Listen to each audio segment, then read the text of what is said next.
as I started fitness competitions and as I started being a fitness competitor, I understood how important food is in terms of how you look and in terms of your performance. So wrestling was not having this, because wrestling, we finish 2 hours, long, hard training, and we were going to eat as much as we can because we needed to replenish, the energy we lost. But we didn't care about how we looked. Where in bodybuilding, you start training, but then you actually need to be careful about everything that you eat throughout your day to look good as well. So it's not just about the performance; it's about the end result as well, your physique.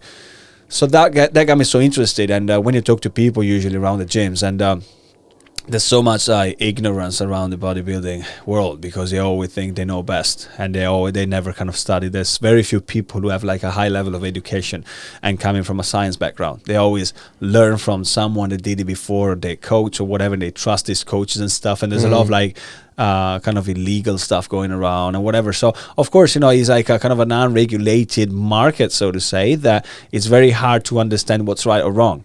So some people do something believing it's the right thing to do because he did it. So it must work for him, it must work for me, but they don't get it. Why don't we try something different? It might work even better, but we will never know it if we don't do it. But a lot of people are scared of doing this because if you do something wrong for a year of your prep, you wasting a year of time. You're wasting a year of your time with the wrong diet where you could have got even better. So now you're losing some muscle and this and that. So there's a lot of like ideas and fears that are going around these people's head, when they train. And so they keep doing the same thing over and over and over again until they get too old to compete or too old to, to look good. And then they just quit. Where I wanted to learn from someone that was knowledgeable about nutrition and about the whole field of food and food science. So I started researching, and I looked at the best universities for me to study in America, in London, in UK,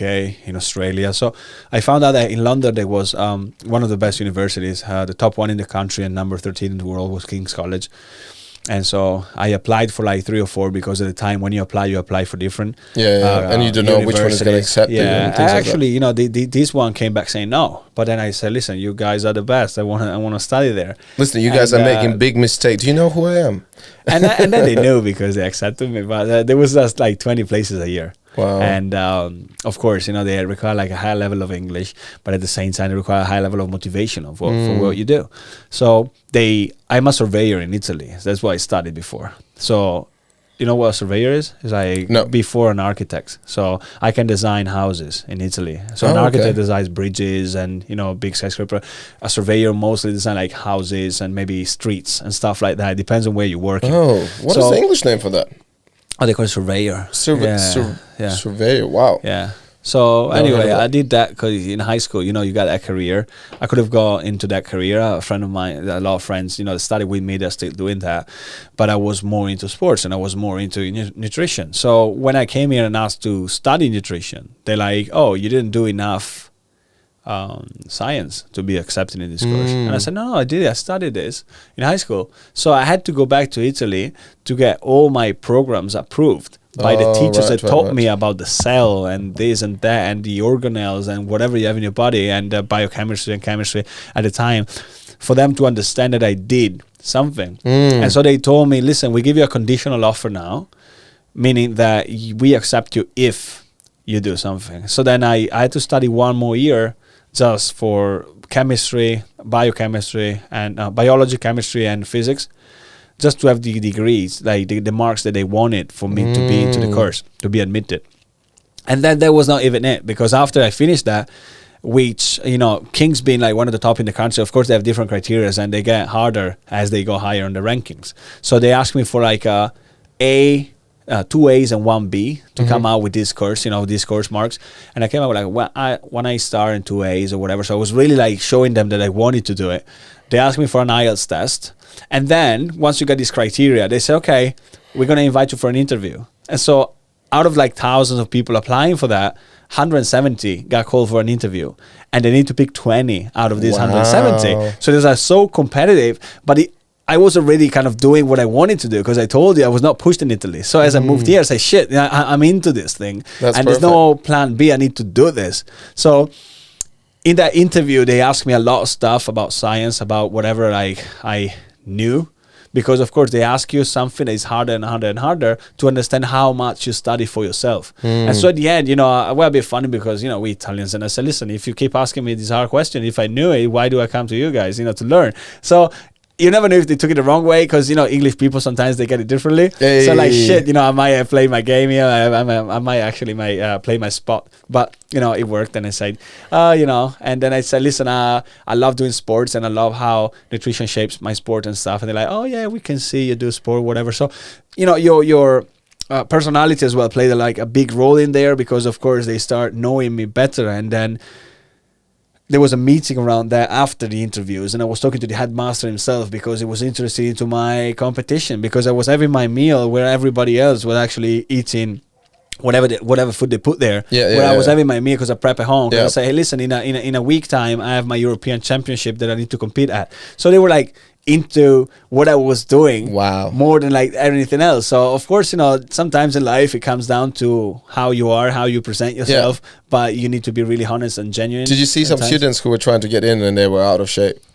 Did you see any of those? Of course. Right. It doesn't Did you went and ask them, you want to learn about nutrition so you can get in shape? Yeah, and I say, listen, contact me in 3 years' time when I finish this, and I help you. But so altogether, how long it took you? 4 years. So it's 3 years, studying plus one extra year. No. How long it took you to get in? You said so you had all these challenges. Yeah, so they gave me, since I have from when I applied, it took over a year. Because when you apply, then you jump into that course, and that course was 8 months.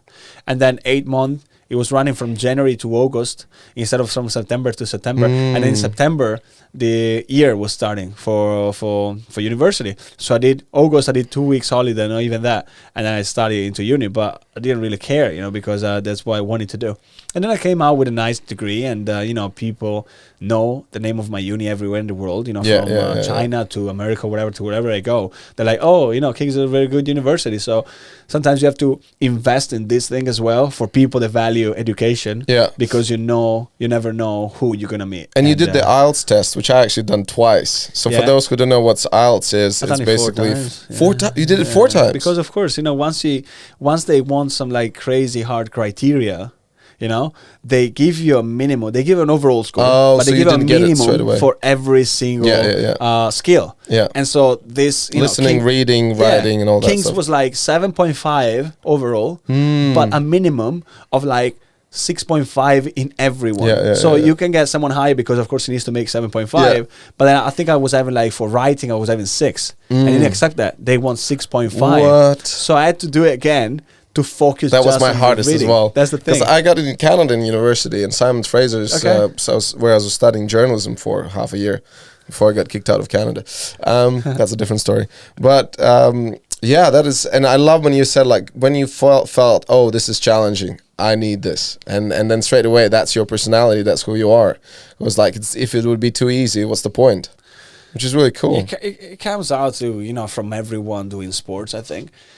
And now when I work with so many of my clients as well as an online coach, or see my patients in the clinics, then it comes down to them not having this mentality sometimes. So I was like, it's not food or the right training, whatever, that stops you from doing this, because anyone can go on the internet tomorrow and download a diet or a healthy way of living, but they're not going to stick to it because the mentality is not there. So if you come from sports, I always admire and respect athletes because they have that mentality of pushing through.